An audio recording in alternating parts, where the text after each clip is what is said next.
Hello friends, अगर बात करें डिफरेंस बिटवीन हम्पीज नाइफ एंड ओटिज नाइफ की, तो ये दोनों ही इंस्ट्रूमेंट जो आपके सामने है इसको हम्पीज नाइफ के नाम से जाना जाता है और ये इसका ब्लेड है जो इसमें यूज़ होता है। और ये ओटिज नाइफ है और ये ओटिज नाइफ का ब्लेड है। तो इन दोनों में डिफरेंस, आपको स्ट्रक्चरल डिफरेंस तो आपके सामने है, तो इसको मैं फिट करके भी आपको बाद में बताऊंगा। सबसे पहले देख लेते हैं कि ये तो बर्न प्लास्टिक या फिर कोई प्लास्टिक सर्जरी का जो केस होता है जिसमें अपन को स्किन ग्राफ्ट लेने की ज़रूरत पड़ती है। तो स्किन ग्राफ्ट इस ब्लेड से या इस हैंडल से, ये हैंडल है और ये ब्लेड है इसका, तो इसकी मदद से अपन स्किन ग्राफ्ट ले सकते हैं। तो ये तो हम्पीज नाइफ इसके रूप में काम आता है मोस्टली प्लास्टिक सर्जरी के अंदर, जहाँ पे अपन स्किन ग्राफ्ट लेनी होती है। तो उसमें और 10 डे बाद अपन ड्रेसिंग उसकी खोल सकते हैं। उसमें थिकनेस भी, जितनी स्किन की जितनी थिकनेस जो साइड पे जहाँ अपन डोनर साइड होती है उसके अकॉर्डिंग थिकनेस उसकी अरेंज की जाती है। तो वो भी इसमें दोनों साइड में ये जो स्क्रॉल है ये थिकनेस फिट करने के लिए। ये जो ओटिज नाइफ है ये यूरोलॉजी का इंस्ट्रूमेंट है, तो यूरोलॉजी में इसका मोस्टली उपयोग किया जाता है। और ये क्या होता है, जब यूरिथ्रा या तो यूरिथ्रा में स्टिक्चर होता है या फिर वो नैरो होती है, तो अपन जब सिस्टोस्कोपी करते हैं तो उसके लिए क्या होता है कि उसमें सिस्टोस्कोप डालना होता है। तो जिसकी मोटाई लगभग 20 फ्रेंच या उससे भी ज़्यादा का यूज़ करना होता है कई बार, क्योंकि उसके अंदर भी कैमरा हेड वगैरह लाइट सोर्स देना होता है, तो स्पेस चाहिए होता है। तो यूरिथ्रा को, जो यूरिथ्रल ओरिफिस होता है उसको वाइड करने के लिए इस नाइफ़ का यूज़ किया जाता है, जिसको अपन ओटिज नाइफ़ के नाम से जानते हैं।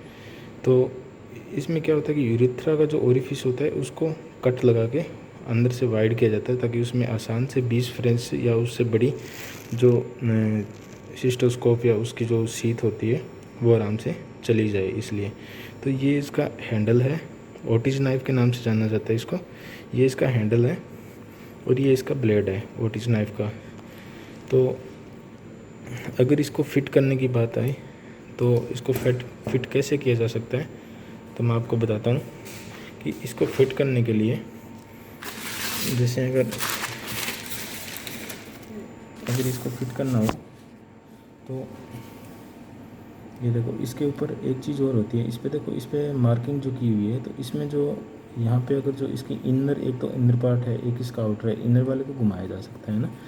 तो ये घुमाने की जरूरत नहीं होती है, वैसे फ्लेक्सिबल होता है ये, मतलब घुमाया जा सकता है, लेकिन वैसे घूमता नहीं है ये। और इसमें क्या होता है कि आपको जो मतलब ये साइज़ होता है ना, तो इसमें इस पर अगर आप देखोगे तो इस पर मार्किंग की हुई है, ये 15, 20, 25, 30 इसके हिसाब से इस पर ये लाइनिंग्स है। तो इस लाइनिंग्स में क्या होता है, ये लाइनिंग्स है देखो, इस लाइनिंग्स, ये लाइनिंग्स है ना, इसकी इनर और आउटर दोनों की सेम है। तो इन लाइनिंग्स में क्या रहता है कि आप इसको पीछे, ये स्क्रॉल है, इसको घुमा के इसको मोटाई की जा सकती है। तो ये जो 15-20 जो दे रखे हैं ये फ्रेंच के अंदर है। तो जितने फ्रेंच, जैसे अपने को 20 फ्रेंच की शीट डालनी है, तो आपको एटलीस्ट 35 या 30 फ्रेंच तक इसकी मोटाई करनी होगी।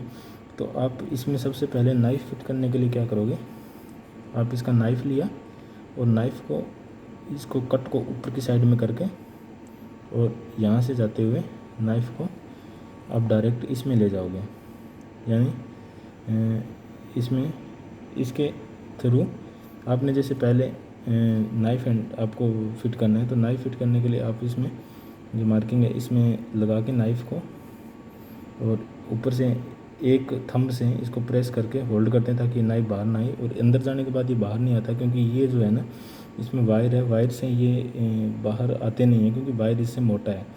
तो इसको अपन ने आगे तक डाल दिया, ये नाइफ़ डाल दिया। नाइफ़ आगे से फील नहीं होगा आपको बिल्कुल भी, क्योंकि यहाँ पे ये अंदर की साइड चला जाता है नाइफ़। इसके आगे जो टिप है इसको अपन खोल सकते हैं, टाइट कर सकते हैं, लेकिन ये सिर्फ ब्लंट है ताकि आगे से यूरिनरी ब्लैडर या आगे ज़्यादा डीप जाके यूरिथ्रा को पंक्चर ना कर दे, तो इसलिए ये टिप ब्लंट रखी गई है। तो ये ब्लंट टिप इसमें हेल्प करती है कि अगर ये पेनेट्रेट ना कर दे यूरिथ्रा को, तो आप इसको क्या करते हैं, यूरिथ्रा के अंदर इसको इंसर्ट करते हैं। इंसर्ट करने के बाद उसके बाद आप पीछे से इसमें स्क्रॉल से घुमाते हैं इसको, आपको जैसे 35 की विड्थ का चाहिए आपको, यानी यूरिथ्रा को आपको 35 फ्रेंच तक डायलेट करना है। तो आप इसको स्क्रॉल को घुमाओगे जैसे जैसे, तो ये पहले यूरिथ्रा में 0 लेवल पे करके इंसर्ट कर देते हैं। उसके बाद आप इसको घुमाओगे, तो जैसे जैसे आप इसको घुमाओगे ये अंदर खुल जाएगा ऐसे, ठीक है। और ये जो सर्किल है ये चाल गया ना, तो ये देखो अब इसकी जो इनर मार्किंग है, जो 0 लेवल है वो अभी 32 पे आ गया। तो आप इसको घुमा के यानी 35 तक आप इसको, अब 35 तक ले आए, तो इतनी मोटाई तक यूरिथ्रा तो वैसे ही खुल गया अंदर से। अब इतना यूरिथ्रल ओरिफिस इतना वाइड हो गया। वाइड होने के बाद इसको आप झटके से इसको हम्पीज नाइफ को खींचते हैं। तो खींचते हैं ना, तो इसको होल्ड करके सेम जगह पे पूरा डाल के इसके अंदर यूरिथ्रा में, और इसको खींचते हैं। तो इसका जो फ्लैग लाइक जो स्ट्रक्चर है इसकी नाइफ़ की, ये देखो यहाँ पे जो फ्लैग है, ये जो बाहर आता है तो ये कट लगाता हुआ आता है अंदर की साइड में यूरिथ्रा में, और कट लगा के और इसको खोल के निकाल देते हैं। तो निकालने के बाद अपने को इसको वापस इसको 0 पे ला के और इसको निकाल लेते हैं, या सेम उसी साइज में निकाल लेते हैं। तो ये यूरिथ्रल ओरिफिस को डायलेट कर देता है। देखो ये यूरिथ्रल ओरिफिस को डायलेट कर देता है। इसको अपन बोलते हैं ओटिस नाइफ, OTIS नाइफ, ठीक है। और ये जो हम्पीज नाइफ है, हम्पीज नाइफ में ये हैंडल है, ये ब्लेड फिट करने की जगह, और ये जो स्क्रॉल है दोनों साइड से, ये इसकी थिकनेस या मोटाई देखते हैं। तो थिकनेस इसको इस हिसाब से चलाते हैं ऐसे। अभी तो इसमें ब्लेड नहीं है, तो मतलब ऐसे आप पकड़ के और इस हिसाब से इसको चलाना होता है। ऐसे चलाओगे आप, तो ये जो यहाँ और यहाँ का स्पेस है, इसके अंदर से जो ग्राफ्ट ली है वो स्किन बाहर निकलती रहेगी। इसमें ब्लेड लोड करने के लिए आपको इस हिसाब से करके और इसको खोल के, फिर इसमें मार्किंग लगी हुई है, ये जो होल बने हुए हैं, इन होल में आप ब्लेड को आसानी से फिट कर सकते हो। जैसे आपने ये ब्लेड फिट कर दिया, उसके ऊपर ये लगाया और इसको नॉक कर दिया, तो ये लॉक हो गया। ये यहाँ लगा के और आप इसको लॉक कर सकते हो। इस हिसाब से इधर करोगे ना, तो जैसे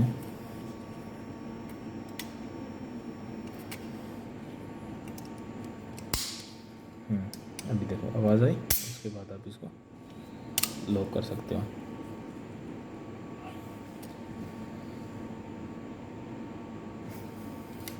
और